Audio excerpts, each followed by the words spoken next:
Good morning, and welcome to your daily Farm and Home Show, brought to you by the University of Kentucky Cooperative Extension Service. And now, here's your host.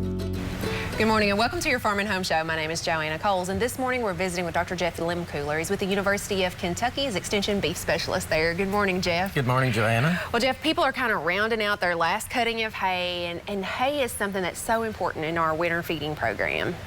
You know, as we think about it, forage, they are the basic foundation for our beef cattle enterprises in this state, and so we do need to think about those. This year was a bit of a challenge for a lot of our farmers with the weather that we had, and so some folks maybe missed out on a cutting or had a cutting that got rained on, and they maybe had to forego that. So inventory in hay right now would be something that producers might want to do.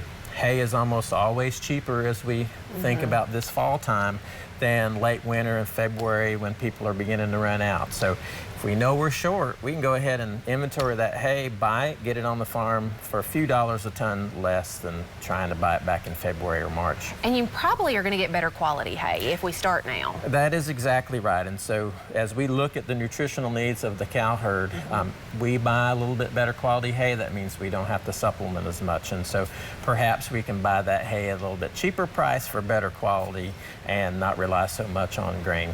Absolutely. Now, when you talk about inventory, is that just strictly tonnage, or is that quality, or is it both? That's a good point. I like to think of it as both. First thing we need to do is make sure we have some forage available, but we need to know the quality as well, particularly for fall calving cows that are going to start having their calves September, October, and they're going to hit peak lactation, highest time for nutrient needs in that November, December, January time frame, when we don't have any forages out there in the pastures and they're relying solely on that hay.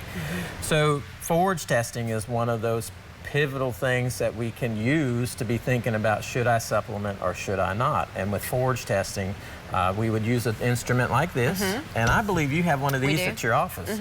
So producers could come in and grab this from you and go back to the farm and get a sample from their 10 or 15 hay bales for each cutting. We would send that out to a laboratory and get a quality analysis back, and that report would give us information such as the crude protein level, the energy level, the fiber level, so we could see how much they may potentially eat of that forage. And then also allow us to then say, here's a cow that's at high production, has high nutritional needs. This forage is only providing 70% of those nutrients. We need to design a supplement program to meet those nutritional needs to optimize her productivity. Absolutely, because you are hopefully going to have different management groups if you're going to keep or overwinter some calves, or if you're going to have some fall calving cows like you mentioned, or spring calving bunch. Everybody has a little bit different need. That is exactly right, and so it allows us to be penny wise and a dollar smart, because we won't be overfeeding one particular group of cattle and we won't be underfeeding another group of cattle. And so that allows us to better match different hay cuttings to different groups and allow us to maximize our investment on our supplements. The other thing it allows us to do is build those programs for those young animals, perhaps those heifers that we're trying to develop as replacements, or those calves that we've just weaned and we're looking at putting gain on them before we market them. Absolutely. And you know, we always hear that saying that they're better than snowballs, but we always have animals die with full bellies of hay because it was just such poor quality hay. That's correct. And so when we have really late cut hay or low quality hay, if we don't have adequate protein, the bugs in the rumen don't digest that forage as well, and they don't get as much energy out of it. So knowing that quality before we go into wintertime will allow us to really get the most out of our forages we have on hand. But then having that simple inventory, we generally say approximately 1,000 pounds of forage per cow per month. If we have a large round bale that weighs 1,000, 1,100 pounds, then we can do simple math, 1 bale per cow per month, and get a quick inventory. Or if we know they're 600-pound bales, then we can say, well, it's going to be about 2 bales per cow per month, and get that rough inventory pretty quickly and get an idea, are we going to have enough forage this year?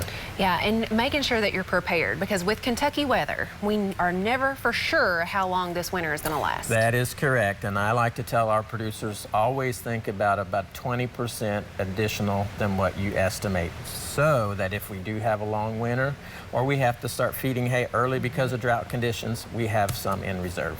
All right, well, really good information, and we have a publication about just what we talked about today. Absolutely. There's interpreting forage qualities and also how to test forages. There's 2 pubs that they can get from the Extension office. All right. Well, certainly appreciate the information. And if you have questions, make sure to contact your local Extension office. We appreciate you watching the Farm and Home Show and hope you have a great day. If you have questions about today's topic, please call the Warren County Extension office at the number on your screen. Thanks for watching and have a great day.